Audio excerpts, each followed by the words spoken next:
Yo, Hey, how you doing? good. How are you? I'm doing well. I'm doing well. Thanks for willing to do this. No, thanks. I appreciate you reaching out. So I can just kind of jump around then, in terms of your career. Yeah, totally. Whatever you want to know. If there's anything that's too far or NDA or anything, I'll let you know. Okay. So starting from the beginning, I know is it accurate that you were trying to pursue like Shakespeare and theater first? Yeah, I mean that's what I was like. That's what I was trained in was Shakespeare and things like that. And I did a whole bunch of like repertory theater and stuff before I got really deep into VO. But that's just sort of what I've always really dug ever since I read like Macbeth when I was in sixth grade or something. Like Shakespeare, that's all been my thing. So it was really cool to like get out there and be able to do that sort of stuff.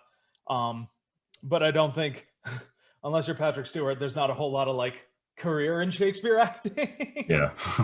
I knew a lot of guys at the theater just like moved from one company to the next, like they just rotated and followed the seasons, and that seemed super cool and fun. But yeah, and getting to do Fire Emblem and stuff like that is basically Shakespeare, just hmm you know, even more awesome. Was there ever any like initial aspiration to try and pursue on camera? A little bit. I mean, like on camera acting is fun and rad, and I've done a bit of it. And I've been in a couple like little movies and some music videos and stuff like that, and it's cool. Like I really do have a fun time with it, and hopefully I'm hoping to branch out and maybe do a little bit more of that. But that's such a it's really kind of such a crapshoot with on camera stuff, just because at that point it's a cattle call of like 600 to 1,000 people that look and sound kind of exactly like you that are Mhm. all trying to get the gig, and the producers don't want to see anybody else. It becomes a whole thing, and that is even more like of a this very slow process of working yourself up from like extra in patron in bar six up to like maybe having a couple lines that might mean something. It's it's cool and fun, and I do miss getting to do on camera stuff a little more, just like I miss getting to do theater stuff. But I think VO is really that's the place where I've sort of settled down into when it comes to this stuff. It's awesome and fun, and Mhm. sometimes I can do it in my pajamas. Yeah. So what was the first project that got you involved in working with Atlas then? The first thing I did when I worked with Atlas is after I did a bunch of repertory Shakespeare, I was looking for like a gig, and Atlas was hiring testers. So I went in and I had the interview, and they gave me a game that was just bugged and crazy. And they're like, find bugs. And so I did. And we had a little interview, and they were like, look, dude, you're cool. We appreciate you. You did all this stuff right, but you have no experience. So we can't hire you. And I was like, but how do I get experience if you're not going to hire me to do this job? And they were really cool about it. And so I just like I kept up with them, and I pursued every time I'd see like an Atlas article on Kotaku or whatever. I'd be like, hey, just letting you know, still looking for work if you guys want to totally hire me and stuff like that. And I think I annoyed them into giving me a job on the Game of Thrones RPG, which was something else. It was something else. It had a lot of heart. It really did. But man, it was a mess for a lot of builds. But the developers really worked hard to sort of patch it and fix it and make it workable and playable. But we saw it in a very broken state for a while. Mhm. And just kind of early on too, I know it's like anime and not video game related, but it was cool to see you be part of Skip Beat. That's a Yeah, really underrated show. it really was. It's a good show. I got tagged onto that because I knew Talus and Jaffe after doing God Eater 2. hmm And that's sort of like where we started. We got to meet each other and hang out a little bit. And initially he was just like, we just need a time coder to do like 4 episodes. Just help us out. And then I did those 4 episodes. And he's like, do you want to just write these 4 episodes? I'm like, yeah, sure, dude. Like the schedule on that was so insane until it eventually was like, hey, do you want to just come in and direct stuff? You want to be in the show? And I'm like, yeah, dude, I will do all of that for you. Got your back, man. It was crazy, but it was a lot of fun. It was a cool show. So in terms of doing voiceover, did you start doing like with doing incidentals in anime and stuff? Yeah, I think the first voiceover gig I got that wasn't like much earlier in my life when I was doing like commercials and stuff like that was incidentals in Devil Survivor 2 Record Breaker. When I worked at Atlas, I came up and we did the voice recording on that. And Patrick Seitz was the director on that, and we sort of got real close because it was like a 3 month long project. You have no option but to get really close to the people you're working with during that sort of thing. And at the end, I was like, hey man, like I have acted and stuff. I'd really love to go in there and do maybe a couple of these last little incidental roles that we got. And I got in, and he was like, no, that was good. You knew what to do, which is very impressive. Not everybody not everybody does. Mhm. And we sort of back and forth over for a while after that. And when I went back down to Atlas to like finish up the testing process for that and debugging it and all that sort of stuff, and he was just like, hey, if you like this, if you like being up here and doing this, you can do this. And like, I've got your back. And Danny, who's the president of Cup of Tea, where we do Fire Emblem and Devil Survivor and all that sort of stuff, she's got your back. So, if you want to come up here and give this a shot, like this is probably the time. This is the chance. And so I took it. So what was your first kind of more like character part or dramatic part that you had in voiceover? The first like actual role that I got was Seliph, actually. It was Seliph and Roderick. Yeah. Because there was a big old series of auditions for the first Fire Emblem Heroes when it was like, hey, we're trying this thing out, maybe it'll work. Here's 98 characters from Fire Emblem games that haven't been released in the US and all this sort of stuff. So I forget who I initially read on, but it was not either of them. And again, I was in there with Patrick, and we were doing our reads and auditioning and stuff like that. And eventually, like, I didn't hear any word on it, and I was like, I didn't get any of those roles. That sucks, but that's how it goes in this. You're going to audition a lot more than you're going to get roles. Until like, I think it was like 4, 5, 6 months later, after they'd done the first set of stuff, they were like, hey, we really liked you from before. We really wanted to use you, but we didn't have any space there. So here are these 2 characters that we really want to give you. So I was incredibly psyched to get to do that. And I, got to go in and be a Fire Emblem Lord for my first like real official paying gig, and that's pretty rad. that was up there on the bucket list of things that I wanted to do with my voiceover career. Mm-hmm. And do you think that you have more affinity with Seliph or Roderick then? I think that's a good question. I feel like I have a little more affinity with Seliph. Like, I get that sort of ideal, like the weight of having expectation and stuff on you. And that's something like everybody, especially now, like we all understand that there is this like weight of expectation in life that we're all trying to do. But I think I was able to channel that in a really good way for him. That sort of then, I mean, it started with the original Seliph, and then we got to do the legendary and like all these other steps to it that really showed his growth and potential. And Roderick does not get nearly enough love, but his thing, I think, very much requires him and Luke together. Like they like their dynamic is what makes that work, because Roderick is determined and stoic and ready, and he wants to go out there and he wants to be a knight and he wants to make Marth proud and like do his service. But the real thing that makes Roderick stand out as a character is he and Luke's dynamic together. It's one of the early, the 2 Cavalier dynamics and stuff like that, and it really works with them, and I like it a lot. Has there been any case with Seliph and Roderick where you've had to get kind of emotionally involved with playing them? There definitely were a few moments with Seliph. I remember in his first form, there was the line about, I'd like to stroll in the marketplace with you one day. And that was it was such a cool thing to get that experience outside of battle. Because with Heroes, it's like 40 lines basically. And you're like, here's your 10 plot lines and here's your battle reacts and all this sort of stuff. Like, it's, at this point we can knock it out because everybody has the same general sort of path on that. And I remember getting to that, and it was just so different because it wasn't like, not that Seliph is ever boastful, but it wasn't like a statement of his power or how he was feeling. It was like, hey, here's this life that you have to have outside of being a prince and leading this liberation army. And then that grew when we did the next form of him, and that like people look at me like I'm a god, and that just his recognition of that, I think, putting myself in that headspace to see like that you have this huge weight on you, this huge pressure on you, but you have to live up to it because they all really need you to live up to it. So those 2 definitely got me. And actually the little the back and forth dialogue that I had with Leaf for the duo unit that came out, right, that was something that actually we only did that not too long ago, and it took a lot of the experience that I have as a director too, because it's, I mean, you want to be there for your friends, just like Seliph is there being like, hey man, no, you're great, don't worry, you got this.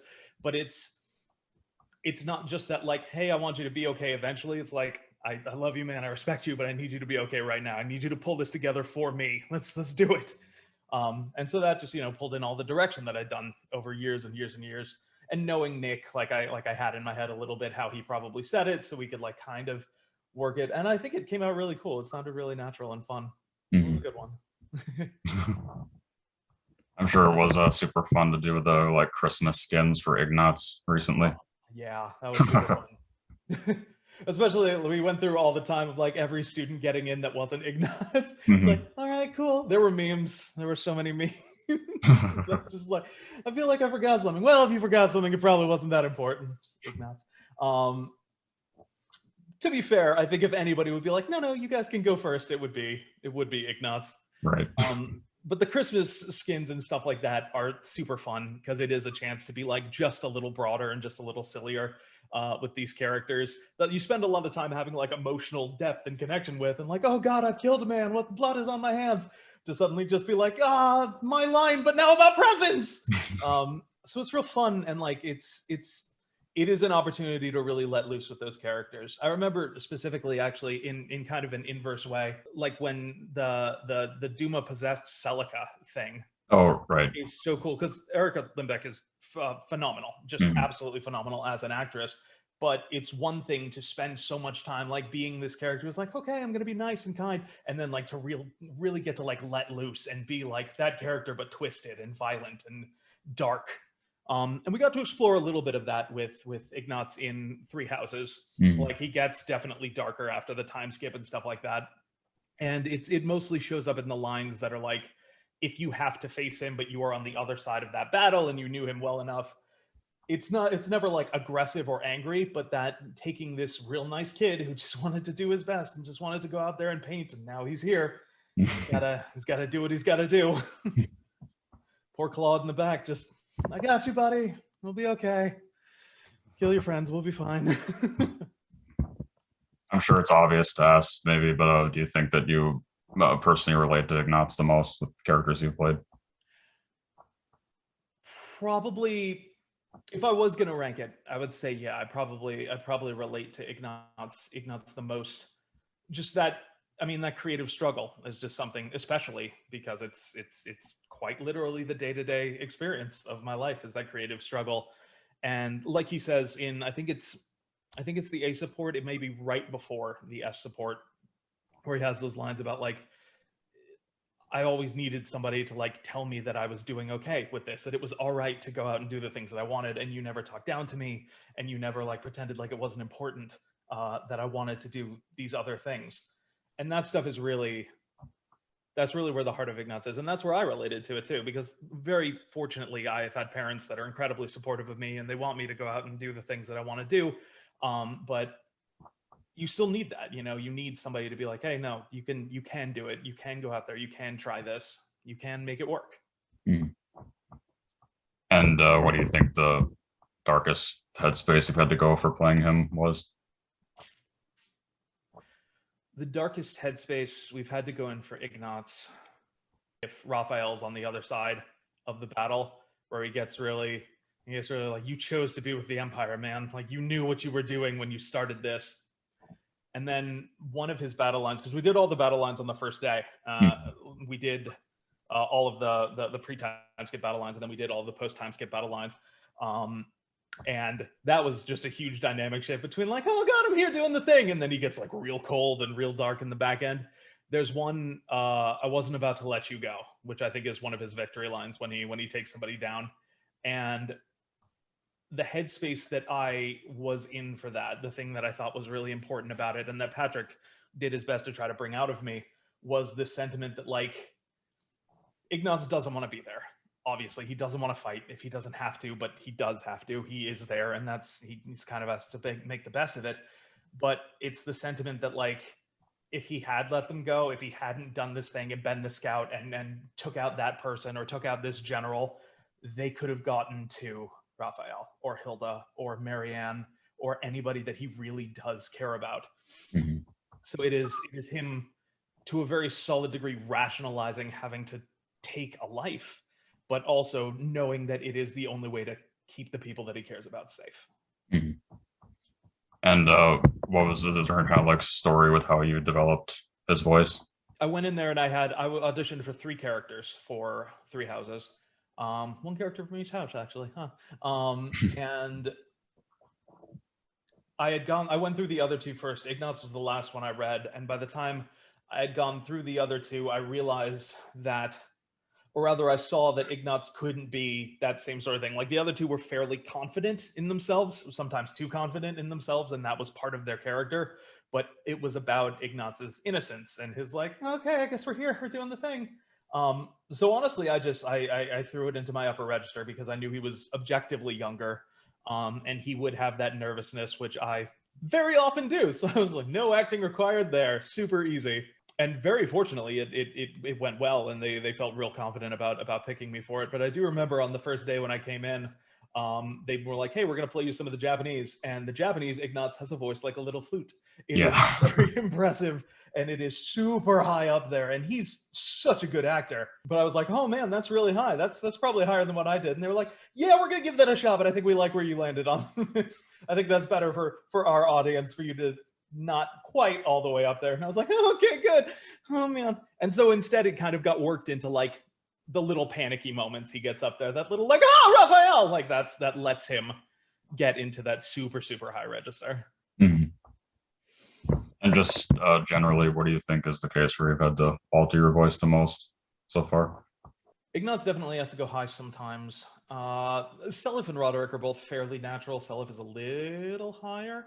I was a dragon in Shining Resonance Refrain, and so that was definitely a little different. That was that fell into that slightly deeper register, which I have and is fun to use the deeper register and stuff like that. But they're also oftentimes, especially in voice acting, it's like, hey, this dude can do a deeper register. That's rad. You know who else we could get? Just Patrick Seitz, who does it all the time without thinking because he's great.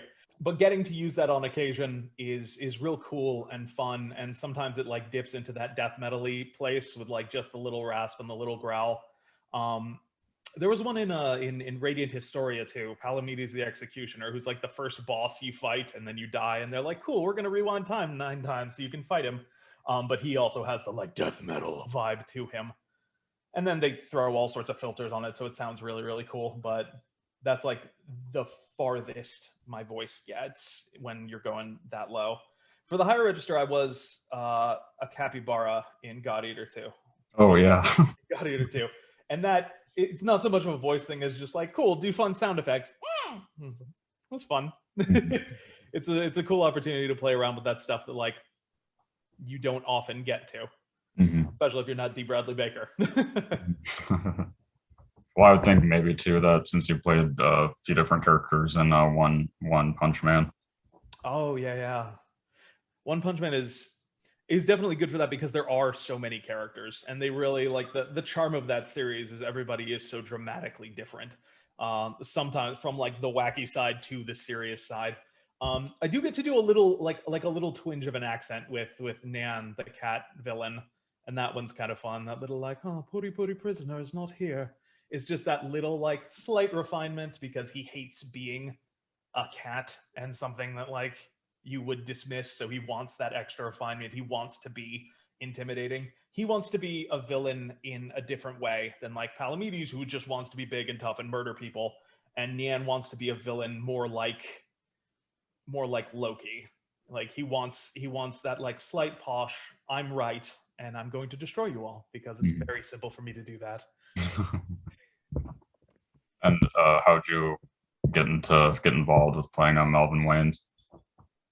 That one was, I remember we were talking a lot about doing the series because there's 9 billion Fate things because it's good. And they're like, cool, we will continue to make Fate things. And Tony Oliver, who directs most of the Fate stuff, was already working on another Fate thing at the time. And it was like, he can't direct 9 of these at one time. He needs a break. So I remember I was approached by the people from Aniplex because I'd worked with them on a couple other things before then. And they were like, hey, we really want you to do this thing. It's about Waver. It's about Lucian's character, and he's all grown up and stuff like that. And we were going through, and the thing with that is because most of the characters, or a bunch of the characters, are like repeats from previous Fates. It's like, cool, all of these people were just going to shift over here. But a couple of the new characters that got passed around, including like Melvin and Gray and stuff like that, went around for auditions. And honestly, I think that one was just fairly normal. Like we were in the path, we were talking about the scripts and everything like that. And they were like, oh, we also need to audition for Melvin. Do you want to? I was like, yes, I would like to do that. That would be real fun for me. Mhm.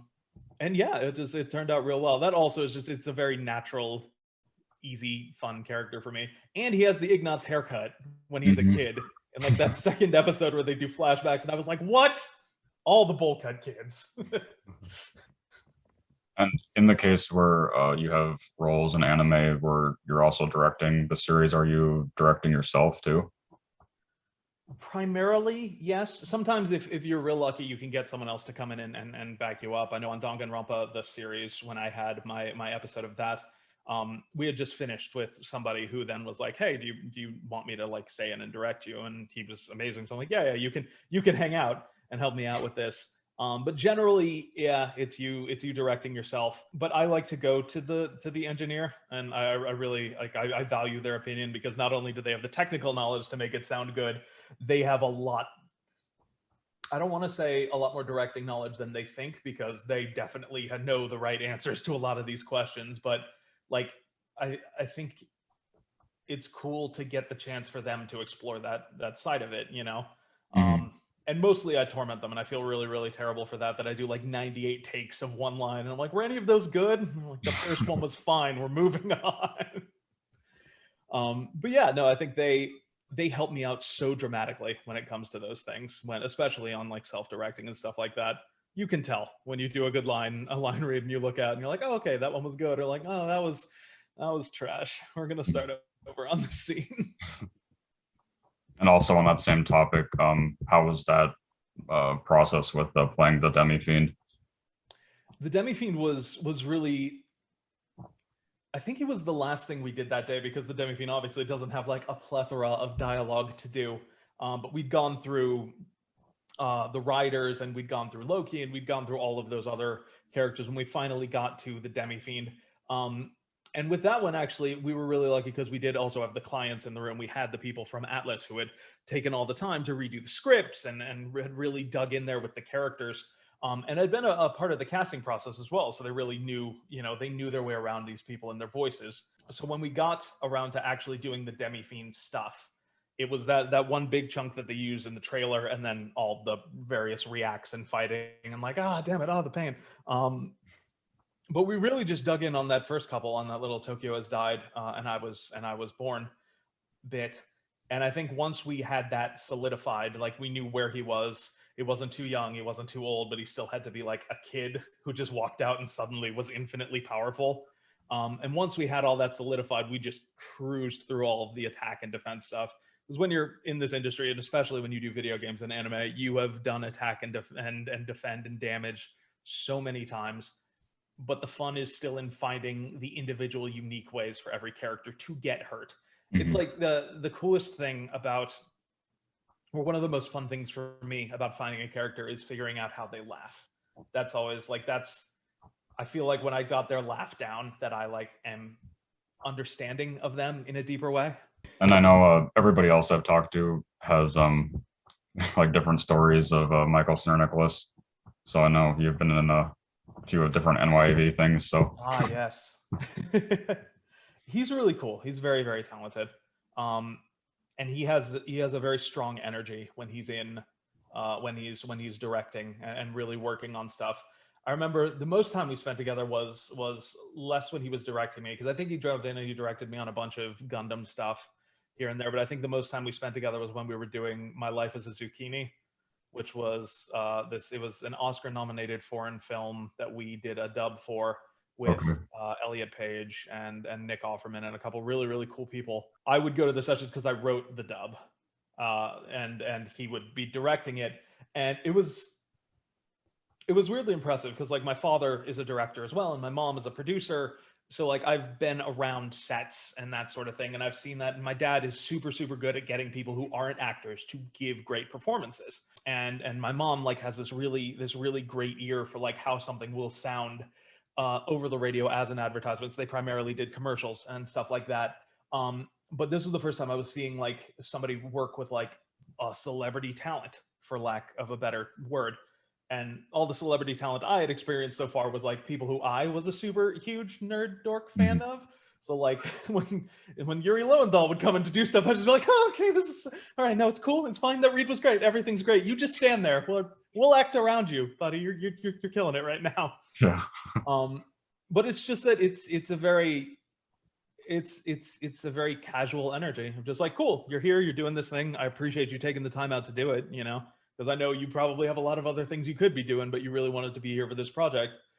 So it's just, he has a very strong and powerful energy that also is really casual in those situations. And that's how you get people to open up to you.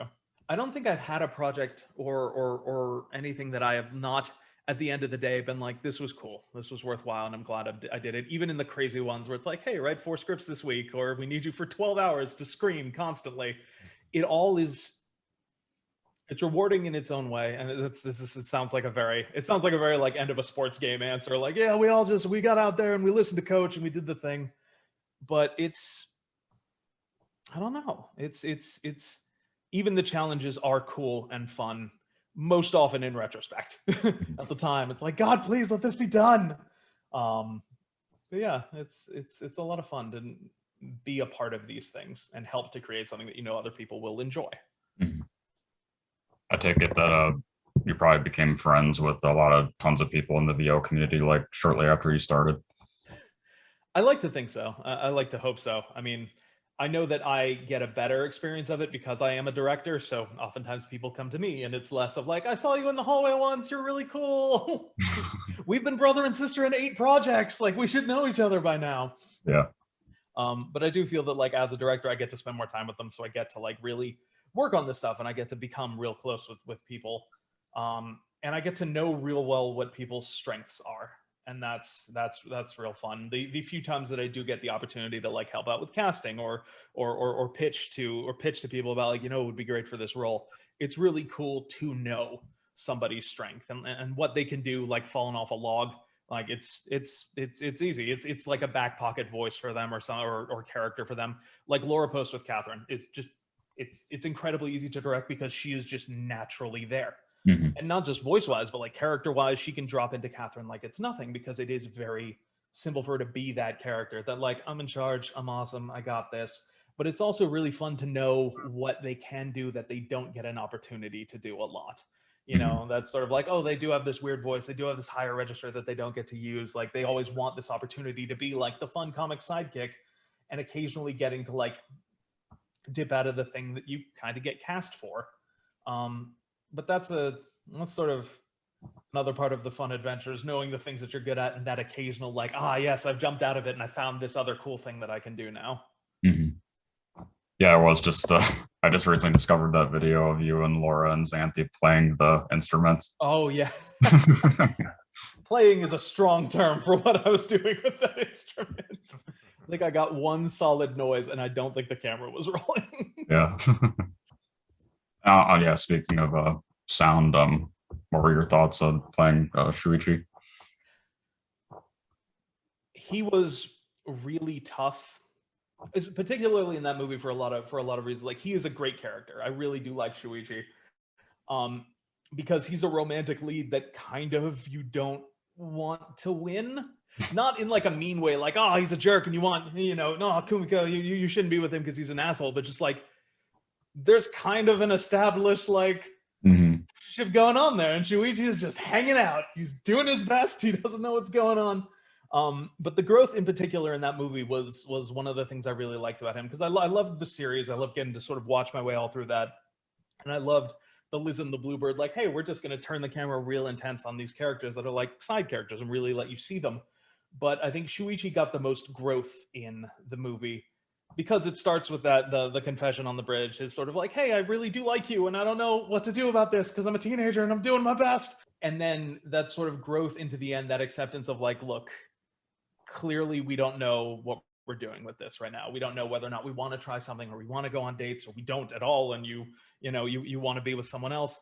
But the thing that we need to do is focus on this sport, essentially, this music that is, our dedication. It is our extracurricular, and not just because it's, something to do after school, but because it's something that we love. And so coming sort of full circle from that, like, no, I love you and I don't know how to feel, into this like, cool, we're all just going to take a step back be responsible and accept that right now what we have to do is focus on this.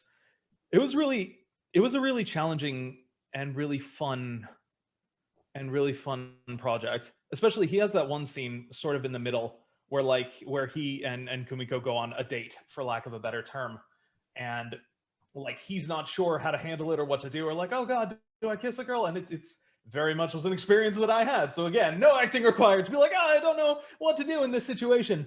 But it was such a tough moment because her reaction to him trying to kiss her, trying to think maybe that's something that she wants to do that I also want to do because we're here together going towards this path, is so strong. And she has such a strong reaction to that, and then takes off, because in that situation, like, Shuichi's not the villain. Like, he's not trying to take advantage of her or anything like that. He just literally has no understanding of how to be in a romantic relationship. And I think it's the maturity from that to this, like, hey, that didn't go great. I am super sorry about that. I take full responsibility for that not going great. But we're here now. We are cool now. We are friends now. Let's do this thing.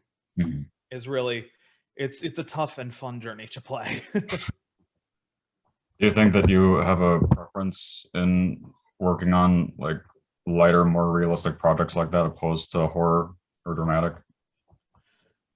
I think at the end of the day, I like things that are more dramatic. Like, I like Fire Emblem for a lot of reasons, but one of the things is that it is that heightened drama, and it is, you know, something with bigger stakes.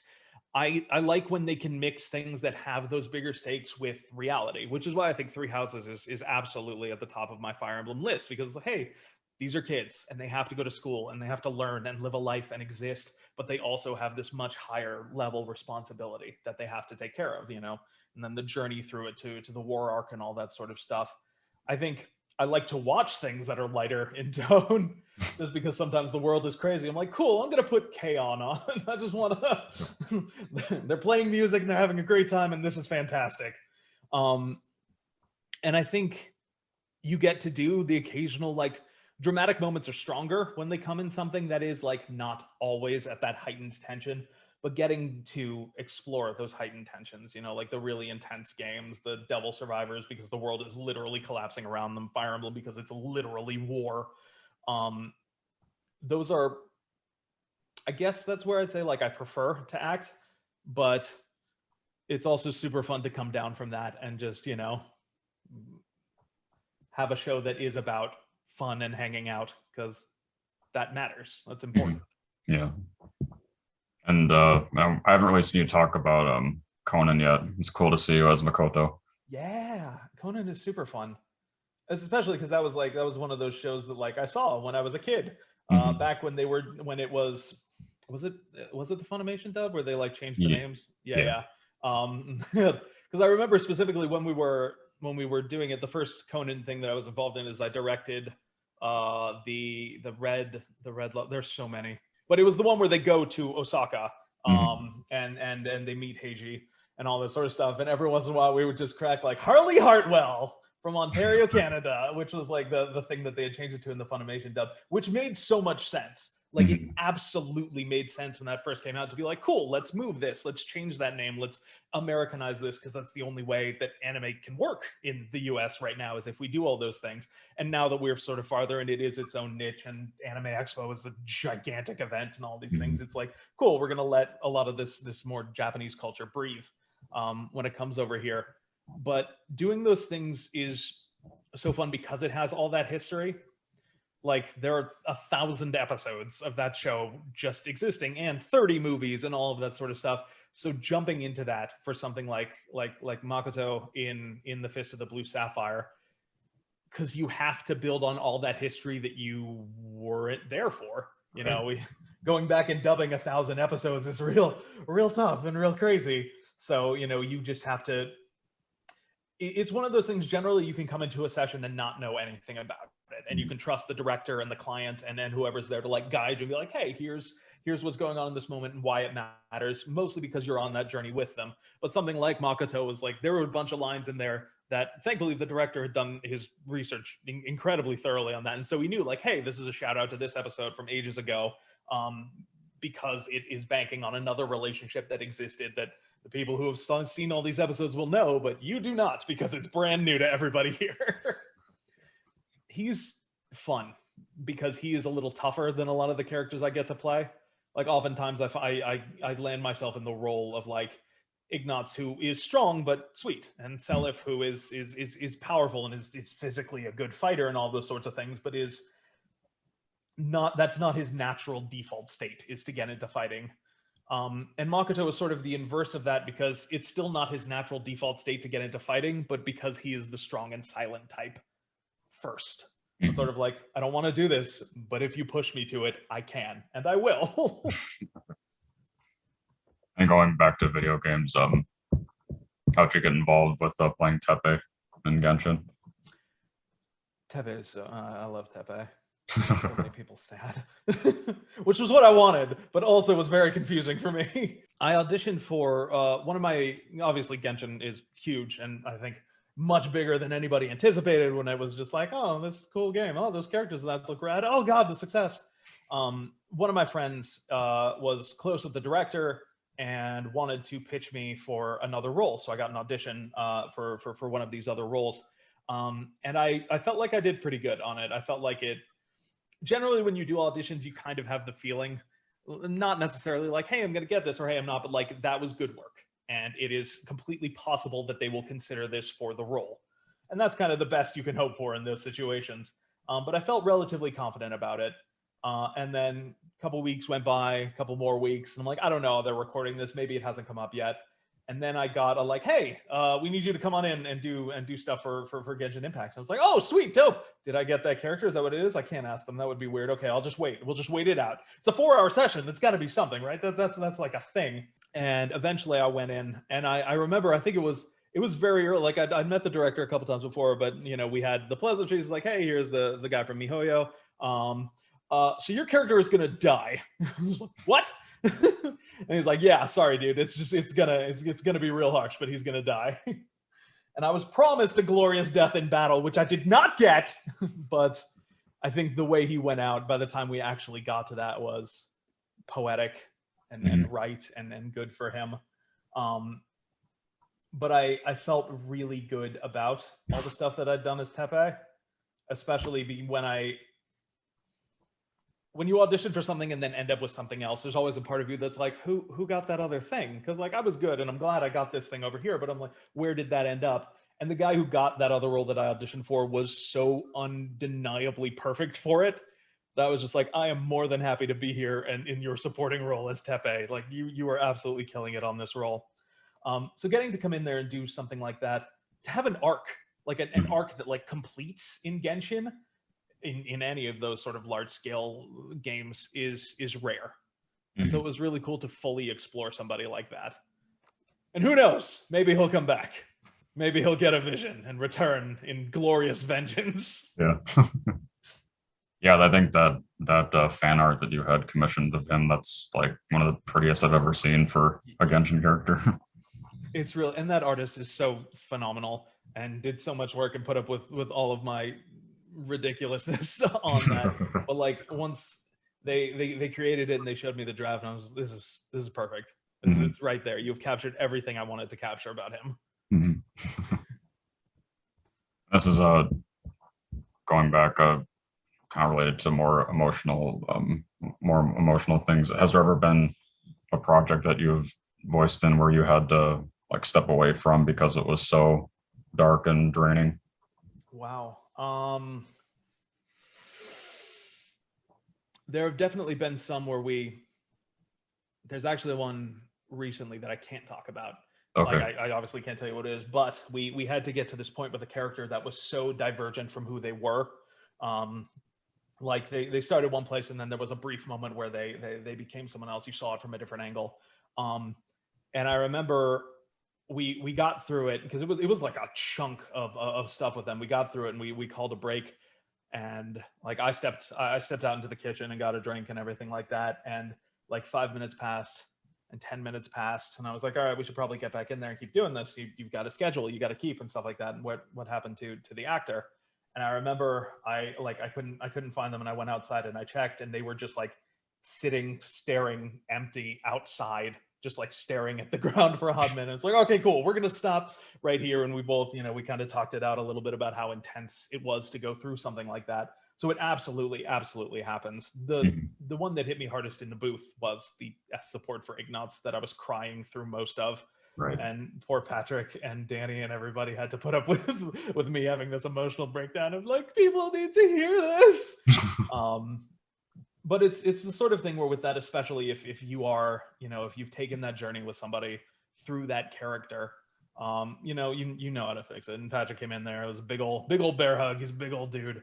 It's just a sign that you're doing the work right. You are empathizing with your character, which is the goal of every actor. And success, but also the empathizing with the character part is super important. Yeah. Because when I just talked to Arena Strober like a few days ago, she said that when she was doing Zero Escape, that she had to step away from that for a few times. Yeah, no, the heavy. Yeah. Heavy. So is there anything else that's coming up that you can safely talk about that you're part of, or? That's tough because I got a lot of stuff that's under NDA that hopefully will be out soon. Definitely a couple things coming out this year, a couple in future years as well. Because sometimes you record it and you're like, all right, hope this will exist at some point in the future. Like people come up to you and they're like, hey, you're in this project. And I'm like, am I? What? That's crazy. I can't. Yeah, you're going to have to check with someone else on that. But there is a lot of stuff coming out this year. It will be big. In terms of actually stuff that is happening right now, Choose Your Legends. Oh, okay. This is number 2. It can happen. We can make this happen this year. I believe we've been campaigning for that for a while to get Seliph at the top of Choose Your Legends, and finally, I think this may be our year. So my final question then is always asking, what do you want your legacy to be? Man, that's a strong one. Jesus. Whew. I think in a very personal vein way, I want my legacy to be these characters, and I write novels and these stories and stuff like that. I want these stories to, it's the thing you always want. You want a legacy, and you want something to live on, beyond you and past you and into the future, and hope that like you have an impact on the world. But in a real way, like if I really wanted to sit down and think of it and take away like my vanity of like wanting success in my career and wanting to get an opportunity to explore these things and play all these characters and do all these things that are fun and crazy and wild, I really hope that somebody can look at a character that I portrayed or created or anything like that and understand where they're coming from, and hopefully use that as a place to make themselves stronger, like to understand what is good about that character, what is bad about that character, and to see the merit in those things, and to understand that they can find that merit in themselves. Even playing villains, it's important that you can look at that villain and be like, he's crazy and wrong, but he does have a passion, and that passion is just, it's just where it's angled is wrong. So I guess that's the simple answer to your question that I have not given all day because I've just rambled on, and I apologize for that. Oh, it's okay. Is I really would like my legacy to be that people can see themselves in my characters, and hopefully they can take strength from that, even if it's just a little bit, even if it's just one day at a time. And is there like a single story that fans have come forward with that about like how a character that you portrayed helped them in some significant way? I've gotten a lot with Seliph. There are a lot of people that like have seen that, and it's that same burden of expectation thing. But there were a number of fans that have this sort of experience with Ignatz, and when people are happy to share that with me, it makes me feel incredible, and hopefully helps them feel something as well. But that I kind of got the thing that I wanted there out of him having this, like, you need somebody to support you and to believe in your art and creativity. And I've had people be like, I was basically done with art, and my parents had long since written that off, but I played this character and I understood this character, and you know, even if it's not going to be my life, even if it is not like the career that I'm going to pursue, I won't give up on making art and doing creative things. And that's, I remember very distinctly, that's what we were talking about the very, very first day with Ignatz. Like right before we were listening to some of him and we've gotten to the battle lines and stuff, the Nintendo client on that was like, I think this character will be important because people need to hear what he has to say. There are so many people that are like him and that need to see him come out of this. And luckily, I think a few people have taken it and have used it to gain strength in their life. And is there anything that you want to say to the Fire Emblem subreddit? The Fire Emblem subreddit. I visit you. I see you. I do.